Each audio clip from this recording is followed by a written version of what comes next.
मिट्टी में मिल जाइएगा। इसलिए खजूर से लटक तार से लटक के खजूर में मत फंसिए। एक अपराधी को हटाकर दूसरे अपराधी को अपने सर पर मत बैठाइए। ये रास्ता आपको ऊपर वाले ने अभी दिखाया है।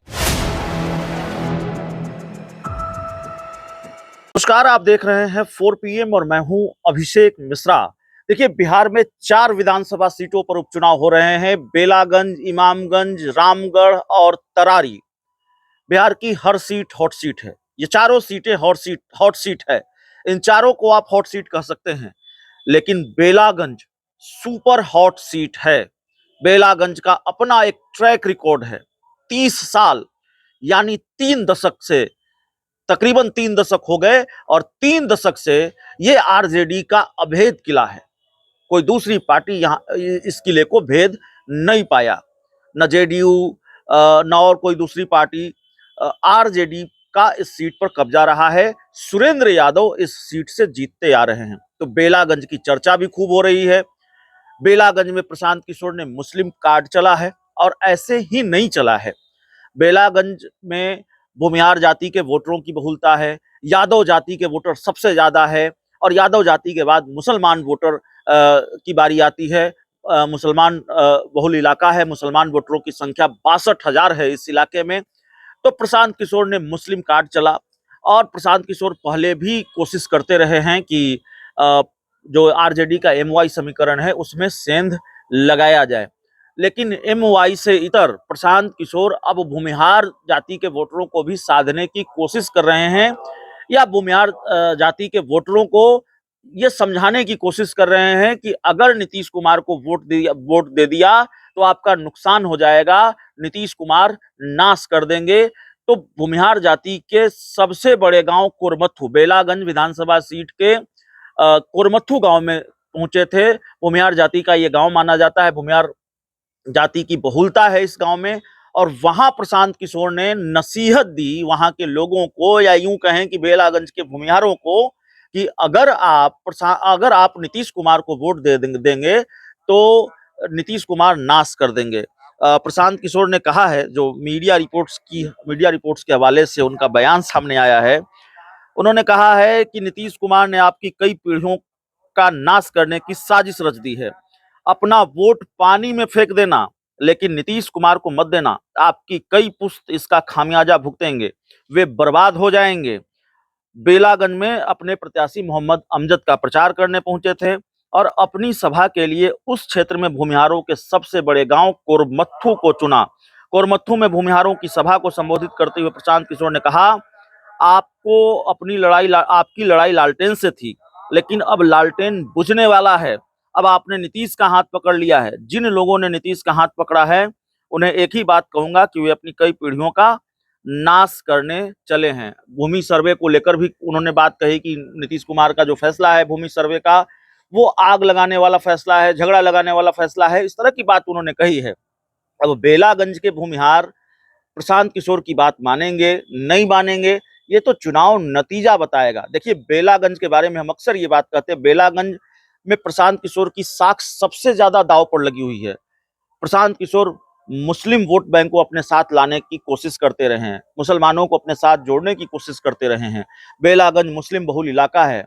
यादव जाति के बाद मुसलमान वोटर सबसे ज्यादा हैं। तो मुसलमान प्रशांत किशोर का साथ देंगे कि नहीं देंगे, इससे तय होना है प्रशांत किशोर का राजनीतिक भविष्य। और लालू यादव ने इस बीच खेल कर दिया है। लालू यादव हिना साहब को साथ ले आए हैं। ओसामा साहब, हिना साहब की वापसी हो गई है आरजेडी में। तो जाहिर तौर पर एक बड़ी चाल लालू यादव ने भी चली है और प्रशांत किशोर मुस्लिम वोट बैंक में सेंध लगा पाएंगे इसकी गुंजाइश कम इसलिए भी है। प्रशांत किशोर की उम्मीदों पर पानी इसलिए भी फिर सकता है क्योंकि जो राजनीति की सामान्य समझ भी रखते हैं वो ये जानते हैं कि विपरीत से विपरीत परिस्थितियों में, प्रतिकूल से प्रतिकूल परिस्थितियों में भी आरजेडी का एमवाई वोट बैंक नहीं छिटका है और इसी एमवाई के सहारे आरजेडी बेलागंज में राज करती रही है। तो खैर, बेलागंज का रिजल्ट क्या होगा, परिणाम क्या होगा, ये देखना पड़ेगा। और प्रशांत किशोर को जो सबसे बड़ा झटका लगा वो बेलागंज में ही लगा, उपचुनाव से पहले लगा। उपचुनाव के नतीजों से पहले प्रशांत किशोर को बेलागंज में एक झटका लग चुका है। प्रशांत किशोर ने खिलाफत हुसैन को पहले उम्मीदवार बनाया था। उन्होंने मैदान ही छोड़ दिया। उन्होंने कहा मैं चुनाव नहीं लड़ूंगा, और फिर मोहम्मद अमजद को उनको टिकट देना पड़ा है। तो जाहिर तौर पर बेलागंज में प्रशांत किशोर खूब पसीना बहा रहे हैं। अब प्रशांत किशोर क्या कमाल कर पाते हैं ये देखना पड़ेगा। और प्रशांत किशोर की बात बेलागंज के भूमिहार मानते हैं कि नहीं मानते हैं, इसको भी देखना पड़ेगा। हालांकि माना यह जा रहा है कि वैसे भी बेलागंज इलाके में भूमिहारों की नाराजगी नीतीश कुमार को लेकर है, जेडीयू को लेकर है।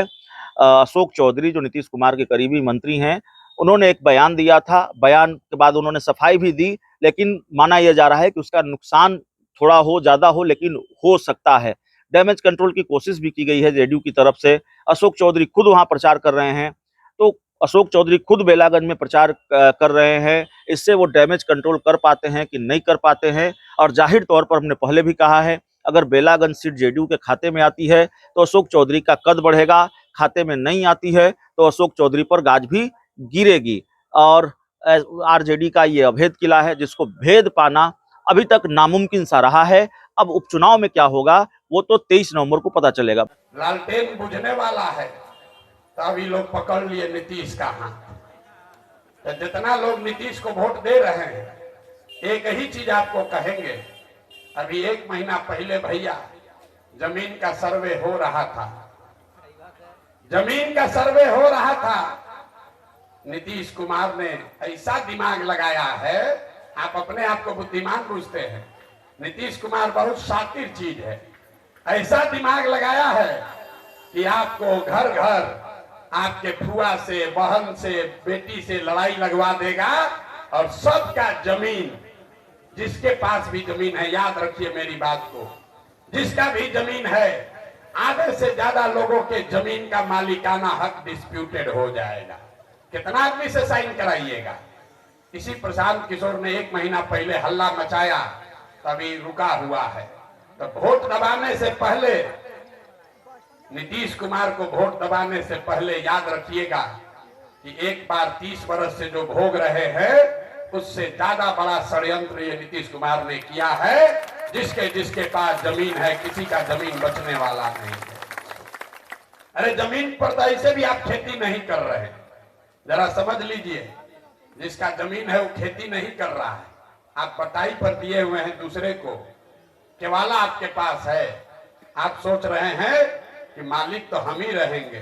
तब नीतीश कुमार कह रहा है कि तुम मालिक हो, पहले बताओ, अपना दादा से लेके अभी तक का वंशावली बनाओ। और किसी भी परिवार में आपने लड़कियों से साइन नहीं कराया है, अब आपको साइन कराना पड़ेगा। जब आप साइन कराओगे जाओगे, तो साइन अगर नहीं हुआ तो केवाला का कोई वैल्यू नहीं है, आप जमीन को कभी बेच नहीं पाओगे। इस बात को समझिए, ये आपको जगाने समझाने आए हैं। अगर न समझिएगा तो मिट्टी में मिल जाइएगा। इसलिए खजूर से लटक, तार से लटक के खजूर में मत फंसिए। एक अपराधी को हटाकर दूसरे अपराधी को अपने सर पर मत बैठाइए। ये रास्ता आपको ऊपर वाले ने अभी दिखाया है। 35 साल में पहली बार आपके पास ये विकल्प है, आपके पास रास्ता सीधा दिख रहा है। आप जन सुराज से जुड़िए, वोट जिसको देना है दीजिए, लेकिन अगर गलत वोट दीजिएगा तो अपने बच्चों के भविष्य के लिए आप ही जिम्मेवार होइएगा। हम आपको इतने चेताने आए हैं कि जिसका भी जमीन है, वो एक बार नीतीश कुमार को, जदयू को वोट देने से पहले कि जमीन के सर्वे का जो काम शुरू हुआ है, इसको समझ जरूर लीजिए। ये ऐसा जिन्न है, बोतल से एक बार निकलेगा तो फिर वापस नहीं जाने वाला है। कोई ऐसा परिवार नहीं है जिसमें 2 पीढ़ी का वंशावली लीगल तरीके से कोई करके आपको दिखा दे। किसी न किसी बेटी, किसी न किसी फुआ, किसी न किसी मासी, किसी न किसी बहन से आपको साइन कराना पड़ेगा। और साइन न करा पाइएगा तो जमीन आपका हाथ से गया। अभी रहेगा, लेकिन 2 बरिस 3 बरिस के बाद आप न जमीन पर कर्जा ले पाइएगा, न जमीन को बेच पाइएगा। ये बात बिहार में कोई नहीं कर रहा है, लेकिन जैसे अभी आपको दिखाया, अपने आप को प्रबुद्ध कहने वाला समाज अपने बच्चों के पढ़ाई और रोजगार के लिए वोट नहीं दे रहा है, वैसे ही अपने आप को प्रबुद्ध कहने वाला समाज इस खतरे को नहीं देख रहा है कि नीतीश कुमार कितने चालाकी से आपके जमीन पर उसके मालिकाना हक को चुनौती देने का रास्ता खोल दिया है। जमीन का सर्वे पिछले 30 वर्ष में आप पर सबसे बड़ा आक्रमण है। ये भूमि सुधार नहीं है, ये सरकार आपको ये कह रही है कि आपका जमीन है, ये अपने 3 पुश्त से लिखवा कर साबित करो कि तुम्हारा जमीन है।